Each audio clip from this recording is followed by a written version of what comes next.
हिमाचल प्रदेश में कोविड-19 के 65 केसेस हुए हैं और इनमें से 24 केसेस एक्टिव हैं। 24 केसेस में एक हमारा HSC पंचरुखी पुलिस स्टेशन का और एक टांडा मेडिकल कॉलेज का डॉक्टर भी शामिल है। ये पहली बार हिमाचल प्रदेश में जो फ्रंट लाइन वॉरियर्स इन्फेक्ट हुए हैं। हमें फ्रंट लाइन वॉरियर्स चाहे डॉक्टर्स हो, नर्सेस हो, हेल्थ वर्कर्स हो, पर्टिकुलरली आशा वर्कर्स जो दिन भर काम करते हैं, सफाई कर्मचारी हो, पुलिस हो, होमगार्ड हो, इन सब के प्रति आभारी होना चाहिए। ये बिना छुट्टी के लगातार इस वक्त काम कर रहे हैं और अफसोस की बात है कि बिलासपुर में एक डॉक्टर ने जब एक व्यक्ति को मास्क पहनने के लिए कहा तो उस पर हमला किया गया और जिस पर FIR दर्ज किया। पुलिस इन मामलों में सख्ती से कार्रवाई करेगी। जो भी होम क्वारंटाइन वायलेट करते हैं इनको बिल्कुल हम बर्दाश्त नहीं करेंगे और बड़ी सख्ती से कार्रवाई करेंगे। देश में जो रिप्रोडक्टिव रेट या ट्रांसमिशन रेट कम हुई है, हम जब भी चलते हैं हमेशा ये सोचकर चले कि सामने वाला व्यक्ति या आसपास के व्यक्ति संक्रमित है। अगर हम ऐसा सोच के चलते हैं तो अपने आप को पूरा प्रिकॉशन ले सकते हैं। ऊना जिले में एक 88 साल का air force officer corona virus positive के लिए दिल्ली से ट्रीटमेंट ले रहा था और वो सक्सेसफुली ये डिसीज को फाइट किया है। वो हमेशा कहते हैं कि keep on fighting and never lose hope और डोंट फियर।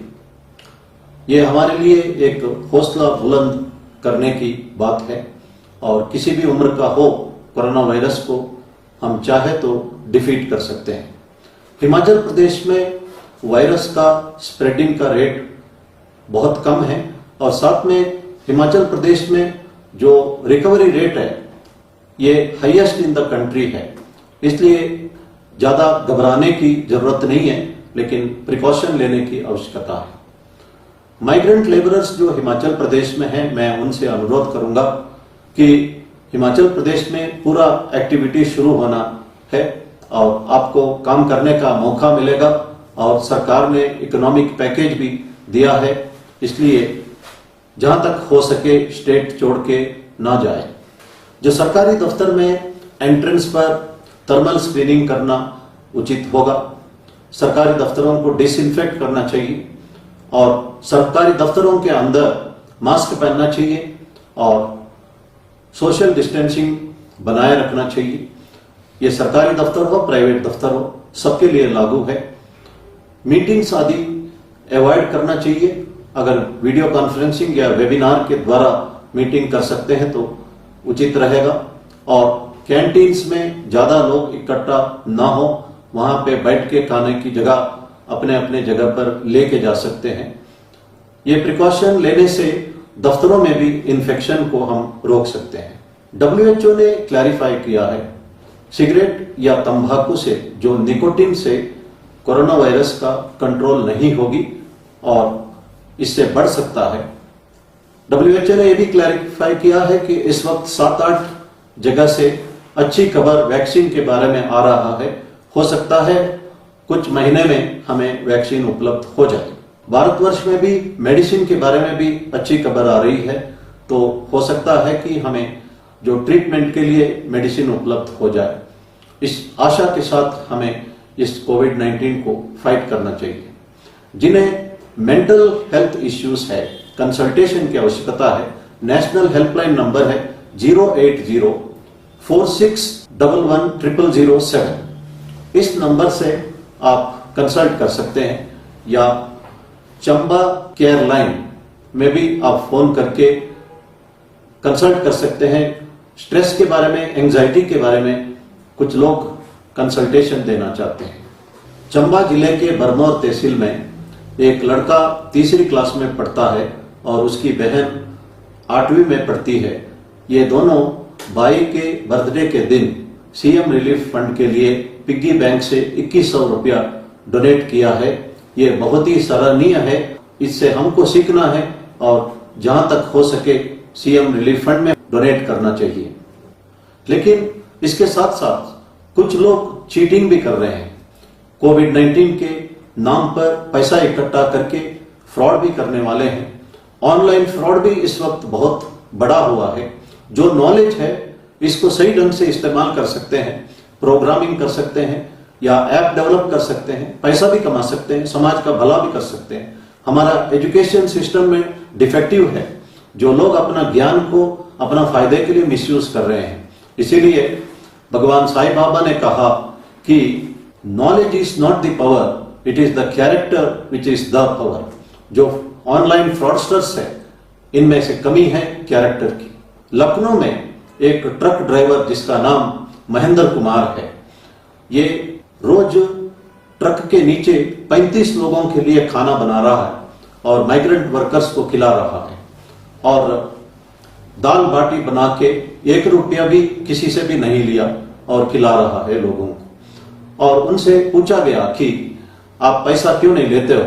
उसका जवाब था कि मेरा अंतरात्मा इस हालात में पैसा लेने के लिए नहीं मान रहा है।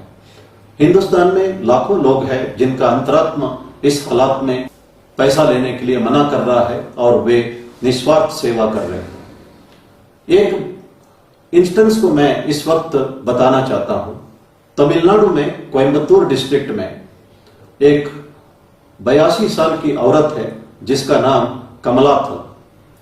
ये सवेरे 5 बजे उठ के इडली तैयार करती है और सांभर और चटनी भी तैयार करती है और एक इडली के लिए 1 रुपया चार्ज करती है और दिन में 1000 इडली बेचती है। और किसी ने उनसे पूछा कि आप इडली का दाम 2 रुपया क्यों नहीं रखते? उस लेडी ने जवाब दिया है कि मैं मेरे कस्टमर्स में एक खुशी देखना चाहती हूं। अगर मैं 2 रुपया रखती हूं तो वो खुशी नहीं देख सकती हूं। मुझे तो 200 रुपया का कमाई हो रहा है और मैं इससे संतुष्ट हूं, लेकिन मैं ये भी चाहती हूं कि हो सके तो इडली का दाम 50 पैसा रखना चाहती हूं, लेकिन महंगाई बढ़ी है इसलिए 1 रुपया रखी हूं। कोरोना वायरस के दौरान इस लेडी को सामग्री इकट्ठा करने में दिक्कत हो रही थी। लोगों ने इस लेडी का मदद किया। ये लेडी कभी अपना बुढ़ापे के बारे में भी नहीं सोच रही है और पैसा इकट्ठा करने के बारे में भी नहीं सोच रही है। भगवान साईं बाबा ने कहा, the richest man in the world is one who is content. मैं ये कह सकता हूं कि दुनिया का सबसे अमीर औरत ये लेडी कमलातल है। इस तरह का बहुत सारे एग्जाम्पल्स हमको मिल सकता है। मैंने एक एग्जाम्पल दिया था कि साउथ अफ्रीका के केप टाउन में 2 गैंगस्टर्स आपस में लड़ रहे थे। उन्होंने डिसाइड किया कि कोविड-19 के इस संकट में हम लोगों का मदद करेंगे और दुश्मनी भूल जाएंगे। हमारे स्क्रिप्चर्स पुराण और महाभारत में भी इसका जिक्र है कि ऐसी हालत में दुश्मनों को भी मदद करना चाहिए। मैं महाभारत का एक इंस्टेंस का जिक्र करना चाहता हूं। जब महाभारत वार पूरा हुआ था, युद्ध के उपरांत रुक्मिणी ने भगवान कृष्ण से पूछा कि दानशूर कर्ण को आपने मारने में क्यों मदद की? भगवान कृष्ण जवाब देते हैं कि युद्ध भूमि में अभिमन्यु की मृत्यु हो रहा था। आखिरी क्षण में अभिमन्यु ने कर्ण से पानी मांगा था और वो पानी कर्ण के बगल में गड्ढे में उपलब्ध था, लेकिन फिर भी दुश्मनी की भावना की वजह से कर्ण ने अभिमन्यु को उस हालात में भी पानी नहीं दिया।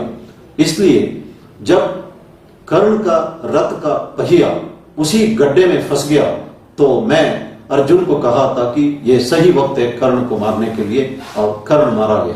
हमारे लिए यह मैसेज महाभारत देता है कि ऐसी हालात में दुश्मनों को भी हमें मदद करना चाहिए। और हिंदुस्तान के लोग इस वक्त निस्वार्थ सेवा कर रहे हैं। हिंदुस्तान के लोग जो है कभी भी, जैसे प्रधानमंत्री जी ने कहा, ना थकने वाले हैं, ना टूटने वाले हैं, ना हारने वाले हैं। धन्यवाद। जय हिंद।